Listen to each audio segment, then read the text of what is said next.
السلام علیکم۔ پروگرام آئینہ کے ساتھ طاہر احمد بھٹی آپ کی خدمت میں حاضر ہے۔ یہ کہیں میرے خیال ہے کوئی 2007-08 کی بات ہوگی کہ ہم نے ایک دفعہ وہاں پہ پہلی دفعہ وہ جگجیت سنگھ کی گائی ہوئی ایک غزل سنی کہ شام سے آنکھ میں نمی سی ہے، اور وہ اچھی بھی لگی۔ پھر اس کو ایک دفعہ نہیں، میرے خیال میں جب وہ بہت زیادہ دفعہ سنا، اور اس کے جو اشعار تھے ان میں پوئٹک ویلیو بھی تھی، اس کی جو گائیکی کی ہے وہ بھی ایک حیثیت تھی، اور اس میں وہ کہ وقت رہتا نہیں کہیں ٹک کر، اس کی عادت بھی آدمی سی ہے۔ جب بہت دفعہ سننی تو اچانک چونکہ خود بھی لکھنے کا ایک ہے، کبھی نہ کبھی وہ کیفیت بنتی ہے تو لکھ بھی لیتے ہیں۔ تو کچھ شعر ہوئے 5-7،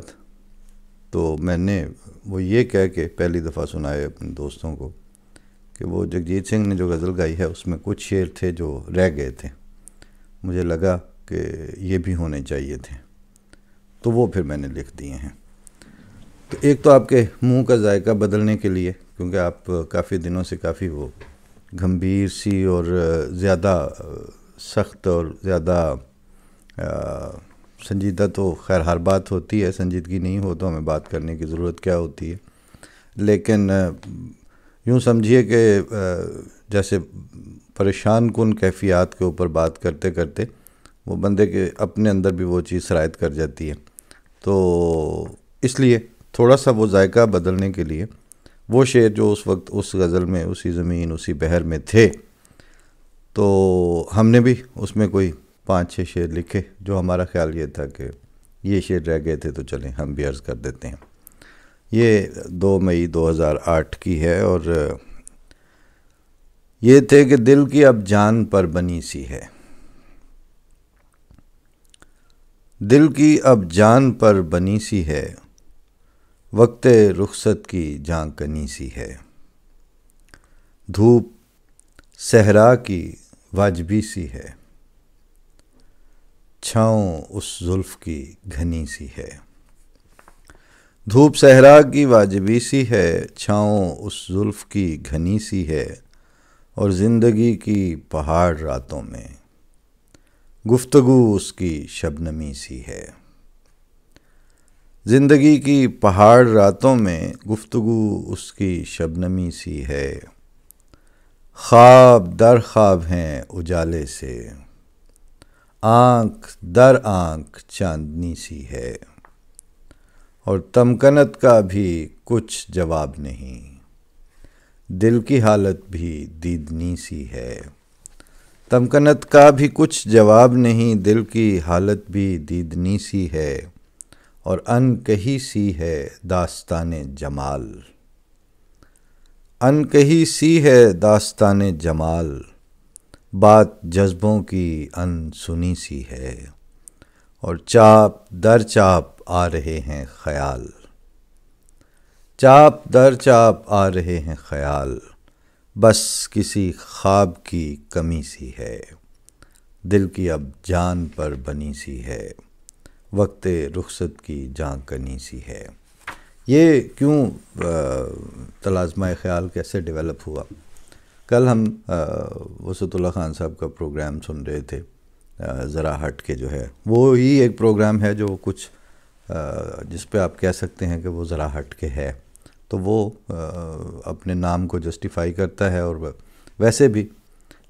ہمیں خوشی ہوئی کہ جو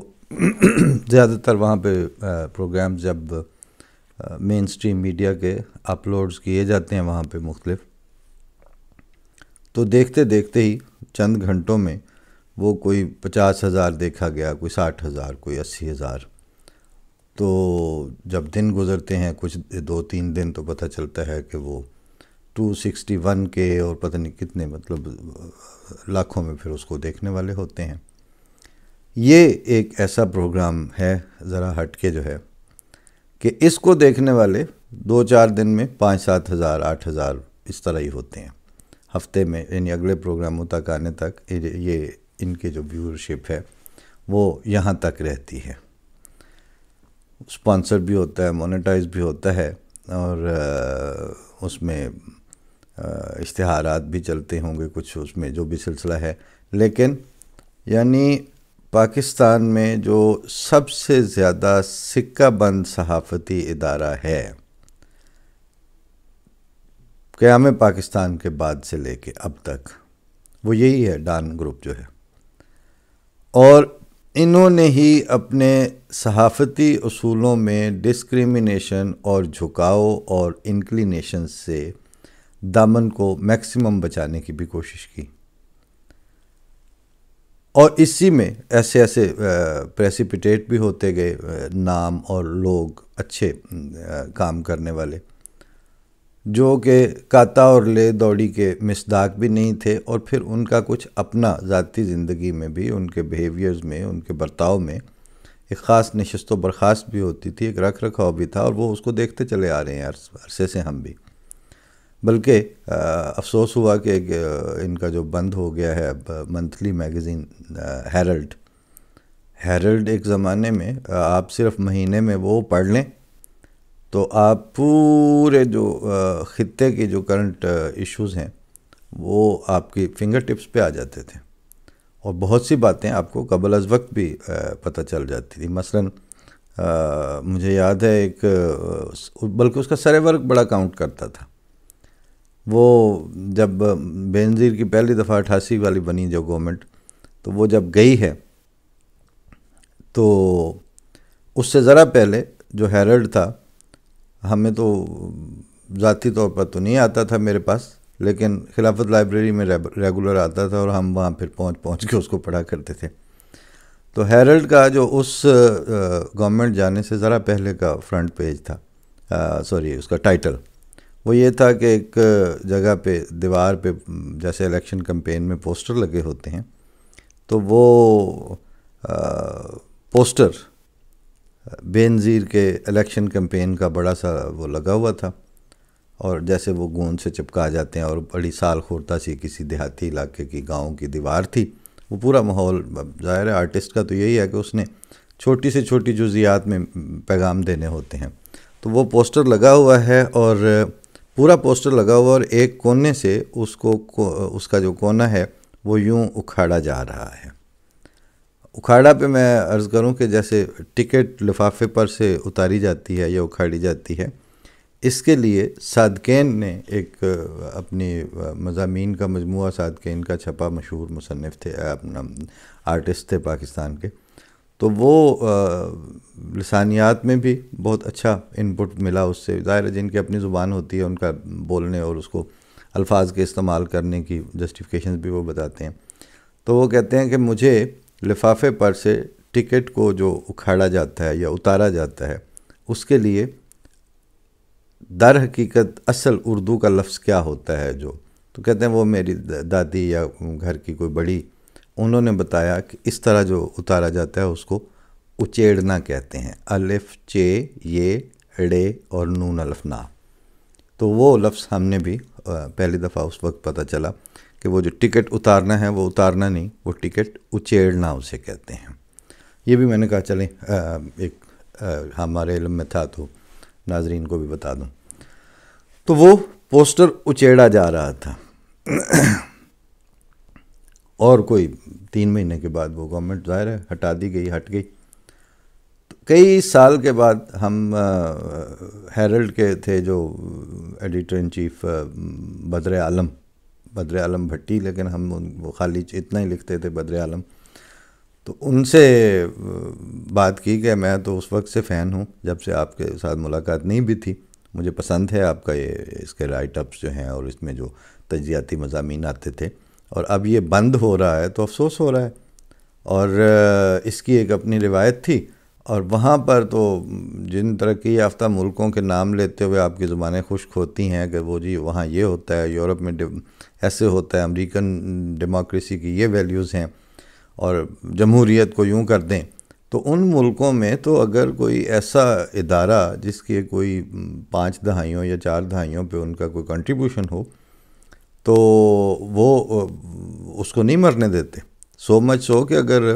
وہ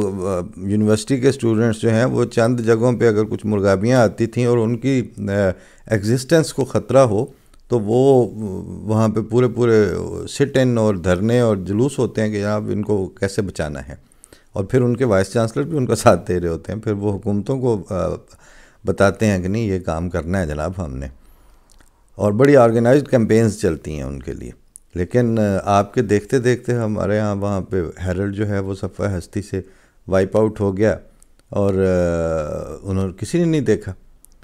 ورنہ اتنا بڑا ملک، اتنے سارے انڈسٹریلسٹ، یہ تو اگر اس کو یہ شعور ہوتا کہ ہم نے اس روایت کو بچانا ہے تو کوئی 10,000 کی سبسکرپشن جو ہے وہ 10 ادارے مل کے لے سکتے تھے، خود جاری کروا دیتے ساری لائبریریوں کو۔ کتنا مطلب اس کے جو بڑے بزنس ٹائکونس ہیں، لیکن ان کا مسئلہ نہیں ہے، وہ ان کی پریارٹیز میں شامل نہیں ہے۔ خیر بات کہاں سے چلی اور وہ ہیرلڈ کی طرف نکل گئی، تو جب یہاں ہم نے بدر عالم کے بھائی ہیں ان سے ایک دفعہ کہا اور وہ مثال دی کہ جناب وہ ان کا جو فیوچرسٹک تجزیہ ہوتا تھا وہ اتنا زبردست تھا کہ 3 یا 2 مہینے پہلے والا جو ہیرلڈ تھا اس میں اس طرح تصویر آئی پوسٹر کی، اور 2 مہینے بعد وہ گورنمنٹ چلی گئی، تو وہ لوگ قبل از وقت بتاتے تھے، سچ بتاتے تھے۔ یہ تو وہ از راہ تفنن کہتے ہیں کہ وہ ہاتھ آپ نے دیکھا تھا جو اس کو ہٹا رہا تھا، پوسٹر کو چھیڑ رہا تھا اس پہ، میں نے کہا بتائیں کیا؟ کہتے وہ فوجی کا ہاتھ تو نہیں تھا۔ تو مطلب یہ کہ لوگ اس کا مفہوم بھی پھر نکالتے ہیں، اس کے معنی بھی ہوتے ہیں۔ ہمیں یہ جو غزل ابھی اپنی میں نے پیش کی ہے، اس کی ریزن یہ تھی کہ 2 دن پہلے جو ایک پروگرام ذرا ہٹکے میں تھا، اس میں ان تینوں صحافی دوستوں نے، وسعت اللہ خان زرار کھوڑو اور مبشر زیدی صاحب نے، پشاور کے ٹیچنگ ہاسپٹل میں جو بچے آکسیجن مریض جو تھے وہ آکسیجن کی سپلائی بند ہونے کی وجہ سے مر گئے، اس کے اوپر وہ پورا پروگرام تھا۔ اس پہ انہوں نے وہاں کے سینئر ڈاکٹرز کو بھی لیا، اور پھر پاکستان میڈیکل کونسل جو ہے اس کے جنرل سیکرٹری ہیں، وہ بھی ایک اچھے سینئر ڈاکٹر تھے، ان کو بھی لیا ساتھ، اور سب نے اپنی اپنی باتیں بتائیں۔ ایک وہ سینیٹر اپنا منسٹر جو جھگڑا صاحب تھے، ینگ، میرا خیال ہے بڑے جھگڑا صاحب کے صاحبزادے ہوں گے یا ان کے عزیز ہوں گے، وہ بھی اپنی کانفرنس کر کے بتا رہے تھے۔ تو انہوں نے اس کے مختلف اسباب کہ وہ جو آکسیجن کی سپلائی کرنے والی کمپنیاں ہیں ان کا فنڈز جو ہیں رکے رہتے ہیں، اور اس طرح کی بے قاعدگیاں، وہاں پہ وہ سٹاف نہیں تھا، وہاں پہ وہ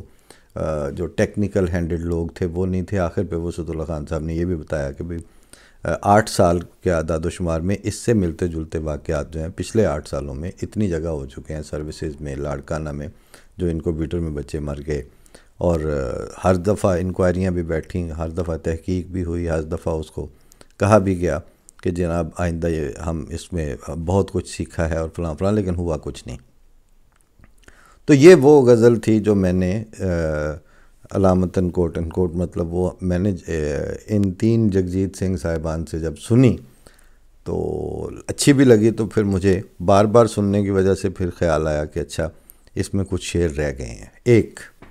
مطلب اس میں مطلع اس کا یہ ہے کہ جس ملک میں آپ اس طرح کا واقعہ ہوتا ہے صحت کے شعبے میں، وہاں پر انسانی زندگی اور انسانی صحت کی اہمیت، ان کی بیوروکریسی اور ان کی پولیٹیکل اشرافیہ اور ان کی دوسری اس طرح کی جتنے ایلیٹ کلاسز ہیں، ان کے آنیوں جانیوں سے بڑھ کر انسانی زندگی محترم نہیں ہے۔ کیا کیا اس کے اسباب ہیں؟ مثلا ڈاکٹر جو سلطان صاحب تھے اس وقت، جن کو انہوں نے ساتھ لیا ہوا تھا،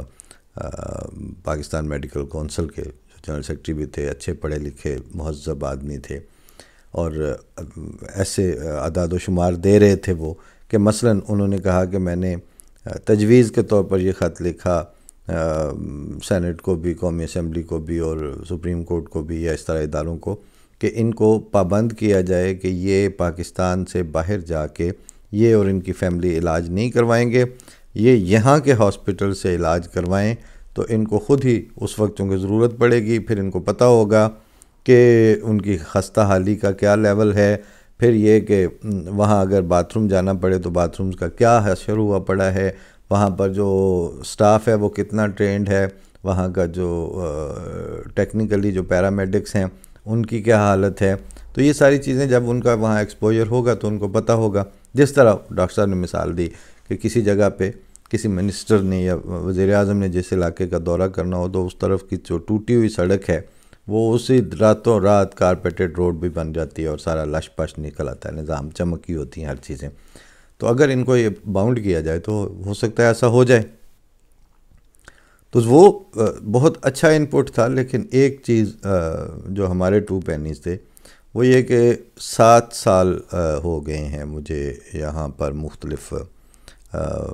یورپ کے ملکوں میں دیکھتے ہوئے، اور جرمنی میں بطور خاص جو یورپ کا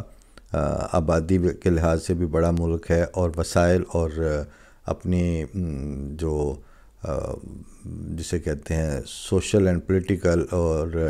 ایڈمنسٹریٹو انفراسٹرکچر کے ڈیولپمنٹ کے لحاظ سے بھی، انڈسٹری کے لحاظ سے بھی، ہر لحاظ سے یہ بہرحال سربراہ ملک ہے یورپ کے اندر. یہاں پر میں کل کسی دوست کو پاکستان میں ہی کہہ رہا تھا کہ ان 7 سالوں میں ایک دفعہ بھی ایسا نہیں ہوا کہ میں جا رہا ہوں کہیں شہر کے اندر یا باہر یا موٹر ویز پر یا کسی چھوٹی سڑک پر یا کسی بڑی آبادی کے شہر برلن، ہیمبرگ میں یا چھوٹے علاقوں میں یا اوٹنبرگ وغیرہ میں، کسی جگہ پہ بھی آج تک مجھے کوئی ایسی فلیش کرتے ہوا کانوائے گزرتا نظر نہیں آیا کہ پتہ چلے کہ یہ کون گزرا ہے جی، یہ جی فلاں منسٹر صاحب گزرے ہیں، یہ کون گزرا ہے جی، یہ فلاں چیف سیکرٹری صاحب ہیں، یہ ان کی گاڑی پہ لائٹ لگی ہوئی تھی. وہ ریوالونگ لائٹس اور وہ جو ایک ہے کہ ہٹو بچو والا جو رستہ ہے، وہ ان 7 سالوں میں ایک دفعہ بھی اتفاق نہیں ہوا. اب اس کو میں اگر اپنے ملک کے اس سے کمپیئر کروں تو مجھے لگتا ہے کہ یعنی پھر جرمنی کے پاس چیف سیکرٹری ہوتے ہی نہیں ہوں گے، پھر جرمنی کے پاس ڈپٹی کمشنر بھی نہیں ہوتے ہوں گے، پھر یہ ہے کہ یورپ کے ملکوں میں فیڈرل منسٹر اور صوبائی منسٹرز بھی نہیں ہوں گے. ویسے پچھلے 3-4 سالوں میں 3-4-5 تقریبات میں صوبائی وزراء اور صوبائی جو اسمبلیز ہیں ان کے سپیکرز اور وفاقی وزراء 1-2 کو میں نے انٹرویو بھی کیا، وہ پبلش بھی ہوئے، اور مختلف مواقع پہ مختلف تقاریب میں نے اس لیول کے جو ان کے ہیں ان کو آتے جاتے دیکھا ہے. لیکن وہاں تو کوئی ایسا تماشا نہیں لگا ہوتا کہ جی پرے پرے ہو جاؤ. لیکن اس کے ساتھ ایک چیز جو ہمیں ہر روز تجربہ ہوتا ہے، کسی چھوٹے شہر میں جو لوگ رہ رہے ہیں، یہاں پر ہاؤس فزیشین کو کہتے ہیں ہاؤس آرٹس، کہ وہ فیملی ڈاکٹر یا اس علاقے کا ڈاکٹر. تو چھوٹے سے چھوٹے شہر میں جو ایک ڈیوٹی ڈاکٹر ہوتا ہے کہ جو کسی بھی ایمرجنسی میں جہاں پر میڈیکل ایمرجنسی کی وین کو کال کیا جاتا ہے، وہاں پر ہو سکتا ہے اس مریض کو چیک کرنے کے لیے اسی جگہ کا ان کا جو فیملی ڈاکٹر ہے اس کی بھی ضرورت پڑ جائے. تو وہ سٹینڈ بائی ڈاکٹر ہر علاقے میں، ہر ویسینٹی میں، ہر چھوٹے سے چھوٹے علاقے میں وہ سٹینڈ بائی ہوتے ہیں. ایک میڈیکل سٹور جو مختلف علاقوں میں باری باری ہوتا ہے کہ فلاں ہفتہ جو ہے یہ رات کو کھلا رہے گا، فلاں ہفتہ میں یہ کھلا رہے گا. اسی طرح سے ڈاکٹرز بھی آن کال کے رنگ میں، ان کو ہوتا کیا ہے کہ ان کی اپنی کار ہوتی ہے لیکن اس کے اوپر ایک وہ ریڈ سی سٹرپس لگا کے اور اس کے اوپر وہ ایک لائٹ ہوتی ہے جو وہ فلیش کرتے ہوئے جب جا رہے ہوں اس کو رستہ دینا بھی فرض ہے. اس کی گاڑی بھی پریارٹی پہ آ جائے گی. اس کو مطلب ہمیں پچھلے شیشے سے نظر آئے گا تو ہم سائڈ پہ ہو جائیں گے، اگر وہ سامنے سے آ رہا ہے تب بھی ہم، اگر چھوٹی سڑک ہے تو اس کے لیے رستہ چھوڑ دیں گے. وہ ایک ہے ہٹو بچوں کا پروٹوکول رکھنے والا بندہ، اور اس کو تو ہم تقریباً ہر روز دیکھتے ہیں. یا پولیس کی اپنی ہے، لیکن پولیس میں بھی یہ ایک عجیب چیز دیکھی ہے. پولیس والے اگر اپنی ذاتی کسی ایمرجنسی میں جا رہے ہیں تو وہ لائٹ آن کریں گے، اور اس صورت میں اگر ان کی لائٹ آن ہے اوپر ریوالونگ لائٹ، تو پھر آپ کو چاہے آدھی گاڑی فٹ پاتھ پہ چڑھانی پڑے، آپ نے ان کو راستہ دینا ہے، چاہے آپ کو سامنے سے وہ آتی نظر آ جائے اس طرح کی ایمرجنسی میں، یا پیچھے سے، یا فائر بریگیڈ کی گاڑی اس طرح۔ یہ 2-3 پبلک سروس کے یا پبلک نیڈ کو فوری طور پر میٹ کرنے والے ادارے ہیں جن کے لیے یہ پروٹوکول اویلیبل ہے۔ فرینکفرٹ میں جب میں بالکل نیا آیا تو میں نے دیکھا وہاں ایک 15-20 دن کا میلہ لگتا ہے، یعنی میسے اسے کہتے ہیں۔ اس میلے میں ظاہر بہت رش تھا، اور وہ ہر سال لگتا ہے۔ اس دفعہ تو ظاہر ہے کرونا کی وجہ سے کہیں پہ بھی شاید اس طرح سے ارینجمنٹس نہیں ہوئے، لیکن وہ بڑے بڑے شہروں میں، ہیمبرگ کا جو ہے وہ بھی اسی طرح کارنیوال ہوتے ہیں بڑے بڑے۔ تو وہ جب لگا ہوا تھا تو میں نے دیکھا کہ ایک آدمی جو اس کے کوئی لمبے چوڑے سٹارز بھی نظر نہیں، اور اکیلا اس کے پیچھے یا آگے کہیں کوئی اس کو پولیس والے ہمیں تو نظر نہیں آئے۔ وہ اس علاقے کا، یعنی اس مطلب ہے کہ صوبے لیول کا پولیس چیف تھا اس سٹی کا، یعنی CCPO کہہ لیں آپ اس کو، فرینکفرٹ کا۔ آپ ذرا CCPO لاہور کو اور ان لوگوں کو ذرا نکلتے ہوئے دیکھیں۔ اس CCPO اس دکان سے پوچھ رہا ہے، فلاں کے پاس جا رہا ہے، کسی سے وہ چھوٹا موٹا چٹ چیٹ کر رہا ہے ان کے ساتھ۔ تو مجھے کسی نے بتایا کہ یہ پولیس چیف ہے۔ بعد میں وہ کون سی گاڑی پہ آیا تھا، کدھر سے وہ آیا، عجیب مانوس اجنبی تھا، ہمیں تو حیران کر گیا وہ، کدھر سے آیا کدھر گیا، وہ ناصر کاظمی والی غزل کے مصداق۔ تو وہ تو اس طرح کر کے موو کرتے ہیں۔ اچھا، وہ اس طرح اب یہ تو خیر عقل نہیں نہ مانتی، سب کو پتہ ہوگا نا کہ ان کے پاس اسمبلیاں بھی ہیں، ان کے سپیکرز بھی ہیں، اس کے بعد ان کے صوبائی منسٹرز بھی ہیں، ان کے فیڈرل منسٹرز بھی ہیں، ان کی انجلا میرکل بھی ہے جو ان کی چانسلر ہے، جو آپ جیسے وزیر اعظم جو ہیں وہ 10 اس میں آ جاتے ہیں، اور ان کے ایمبیسڈرز بھی ہیں۔ ہر پروٹوکول کے اور ہر سطح کے افسران ان کے ہیں، بلکہ ان سے تو آپ نے سیکھے ہوئے ہیں، لیکن آج تک ہم نے ان کو اس طرح کی پریارٹی اور پروٹوکول کو انجوائے کرتے ہوئے نہیں دیکھا، اور ان کو ضرورت نہیں پڑی۔ بات یہ ہے کہ یہاں پر اگر میں یہ کہوں کہ مجھے اسلحے کا لائسنس ایشو کیا جائے کہ مجھے اپنی پروٹیکشن کے لیے گن چاہیے، تو اس کے بعد یہ بات ان کے لیے قابل فکر ہے کہ اگر تم نے اپنی پروٹیکشن خود کرنی ہے تو پھر ہم کیا کر رہے ہیں، ہمارے لا اینڈ آرڈر کے ادارے کیا کر رہے ہیں۔ تو اسی طرح سے ہاسپٹل میں ٹریننگ کے بغیر، یہاں پر اگر آپ نے فوڈ کا ایک سٹال لگانا ہے تو تب بھی ایک ادارہ ہے، جب تک آپ اس کی ٹریننگ لے کے اس کا سرٹیفکیٹ آپ کے پاس نہیں ہے، آپ پبلک کے ہاتھ میں دینے والا کوئی فوڈ آئٹم، چاہے آپ جتنے مرضی پیسے ہوں آپ کے پاس، آپ جتنی مرضی بلڈنگ کھڑی کر لیں، لیکن جب تک آپ نے وہ کلیئرنس نہیں لی، آپ نے وہ سرٹیفکیٹ نہیں لیا، آپ وہ کام نہیں کر سکتے۔ میں 20 سال سے کار چلاتا تھا پاکستان میں، لیکن یہاں آنے کے بعد میں نے اپنا لائسنس ان کو پریزنٹ کیا، انہوں نے کہا کہ جی ہم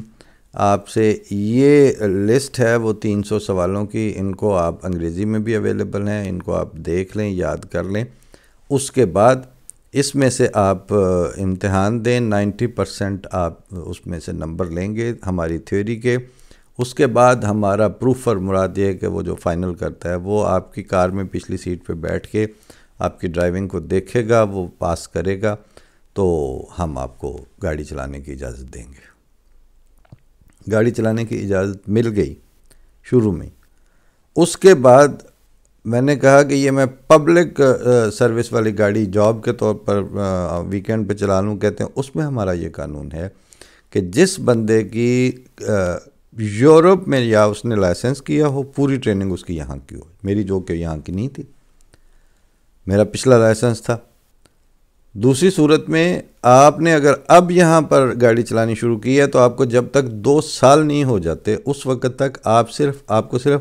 اپنی جان سے کھیلنے کی اجازت ہے، آپ پبلک کی جان سے نہیں کھیل سکتے۔ اور وہ بعد میں پتہ چلا کہ جب سوئٹزرلینڈ یا ہالینڈ یا بیلجیم یا ادھر ادھر جاتے ہیں تو اگر آپ یہاں پر ریگولر کار نہیں چلاتے ہوں تو آپ کو سڑک کے جو روڈ سائنس ہیں ان کی بعض رائٹ بیفور لیفٹ جو ہے، اس طرح کی چیزوں کا آپ کے اس میں ہر وقت کی جو آپ کے نروز ہیں نا اور آپ کے ریفلیکسز میں یہ فیصلے نہیں جاتے، تو پھر آپ حماقت کر سکتے ہیں، مطلب ممکن ہے۔ تو اس کا مارجن جو ہے، جو آپ سے بے وقوفی ہو سکتی ہے، اس کا مارجن انہوں نے پبلک لائف کے ساتھ کھلواڑ کو نہیں دیا۔ وہ انہوں نے کہا کہ نہیں، اس وقت تک اجازت ہی نہیں ہے، اور کسی کے کہنے پر بھی اجازت نہیں ہے۔ تو جناب میں نے اس میں یہی گزارش کرنی تھی کہ جن کے ٹیچنگ ہسپتال میں آکسیجنیں ختم نہیں ہوتی اور جن کے جو منسٹرز ہیں ان کو وہ منسٹرز وہ نہیں ہوتے کہ ہون سانوں بھی ایک منسٹری دیو نا جی، وہاں پہ یہ ہوتا ہے کہ فیڈرل منسٹریز کے لیے یا صوبائی منسٹریوں کے لیے اس کے ساتھ جو پروٹوکولز اور جو انٹائٹلمنٹس ہیں ان کو اویل کرنے اور ان کا شو آف کرنے کے لیے وہ لوگ اپنی وفاداریوں، سیاسی وفاداریوں کی بنیاد پر یہ کہتے ہیں جا کے کہ سانو کیڑی منسٹری دیو گے، کوئی دے دیں، آخر پہ کہتے ہیں چلو جس کی کوئی اہمیت نہیں ہے وہی دے دیں۔ اور اس کے نتیجے میں اس کا مطلب ہے کہ ایک ایسا ادارہ جس کو آپ نے منسٹر بنانا بھی ضروری سمجھا ہوا ہے، اس کی ایلوکیشن جو ہے وہ آپ پولیٹیکل لائلٹی کے اگینسٹ اگلے کو پلیز کرنے، کمپنسیٹ کرنے کے لیے کر رہے ہیں۔ جب اس طرح ہوگا، جب آپ کے جو ہے اگر پروٹوکول نہیں ہے تو وہاں آپ کے فیملی ڈاکٹر کو نہیں ہے، ڈاکٹرز کو اپنی ایمرجنسی میں پہنچنے کے لیے کوئی پروٹوکول نہیں ہے، اور اس کے لیے اس طرح سے فنڈز بھی ایلوکیٹڈ نہیں ہیں۔ لیکن وہ چیف سیکرٹری بلوچستان کا ایک آ گیا تھا نوٹیفیکیشن، اس نے ایک افسر کو پوچھا ہوا تھا کہ جب پرائم منسٹر آئے ہوئے تھے تو اس وقت فلانی پلیٹیں جو تھیں کراکری اس لیول کی کیوں نہیں تھی، اور کمرے میں اتنے لوگ کیوں سٹینڈ بائی نہیں تھے اپنے کمپیوٹر سسٹم کو چلانے کے لیے، اور اس طرح کی چیزیں۔ تو آپ کی پریورٹی لسٹ میں پبلک لائف جو ہے یا پبلک لائف کو تھریٹ کو ریموو کرنا وہ شامل نہیں ہے۔ دوسری بات، آپ نے وہ ماحول ایسا نہیں رکھا ہوا کہ اس ماحول میں آپ کا چیف سیکرٹری بغیر پروٹوکول کے جا سکے۔ کیوں؟ آپ کو پتہ ہے کہ غیر یقینی صورتحال ہے، تو غیر یقینی میں مرنے کے لیے پبلک چھوڑ دی ہے، سیکیورٹی جو ہے وہ آپ کے لیے مخصوص ہے۔ اسی طرح سے آرمی انٹیکٹ ادارہ ہے، اس کے پاس ہر جگہ اپنے ہاسپٹلز موجود ہیں، ان کے جو کنٹونمنٹ ہاسپٹلز میں ہیں ان میں اس طرح کی کوئی نان سینس کا امکان نہیں ہوتا، وہ ہر چیز بالکل ان آرڈر ہوتی ہے۔ وہ وہاں سے جسٹیفائی ہو گئے، جو سیاستدان ہیں ان کو باہر انٹائٹلمنٹ ہو گئی، جو آپ کی بیوروکریسی ہے ان کے پاس ویسے ہی نیشنلٹیاں ہیں 2 3 مطلب ڈیول نیشنل ہیں زیادہ تر آپ کے سینئر افسران۔ پھر وہ سفارش کلچر ہے، پھر وہی بات ہے کہ وہ ویسے شراب بین ہے لیکن افسروں کے فارم ہاؤسز پہ اور ان کی پارٹیوں میں جو ہے اس کو کسی نے پوچھنا نہیں ہے۔ ان کو دیکھے آپ پھر کیا کرتے ہیں کہ لوگوں کو بتاتے ہیں باہر کیا ہوتا ہے، جو باہر ہوتا ہے وہ وہاں ان کو اویلیبل نہیں ہے، اور اس سے وہ فرسٹریشن بڑھ رہی ہے۔ لہٰذا اس وقت ایسے پروگرام کرنے کے بعد آخر پہ یہی کہا جا سکتا ہے کہ آج کے لیے اتنا ہی۔ بتانا صرف یہ ہے کہ اس وقت ریٹ آف اسٹیٹ اور ریٹ آف گورنمنٹ وہ بری طرح لوز ہو کے ایسی نیمے بروں میں چلی گئی ہے کہ پہلے کچھ ہوتا تھا، کچھ حیات تھی کہ وہ ڈی سی یہ، تو اب ڈی سی جو ہے وہ نہیں ہے، اب آر پی او جو ہے وہ نہیں ہے، اب آپ کے ادارے وہ کام نہیں کر پا رہے۔ نتیجتاً اب گردن وہ ایک پہلے سے گرہ لگی ہوتی ہے، جس کی گردن میں پورا آ جائے گا رسہ، اس کو پھانسی دے دیں گے۔ اللہ تعالیٰ فضل کرے، ان دنوں میں اپنے آپ کو خود ہی بچائیں اور اللہ سے رحم مانگیں کیونکہ حالات اب اس فیز میں داخل ہو چکے ہیں. کس طرح ہو چکے ہیں اس کی تفصیل اب میں کل کے اگلے پروگرام میں انشاءاللہ عرض کر دوں گا. فی امان اللہ. السلام علیکم ورحمۃ اللہ.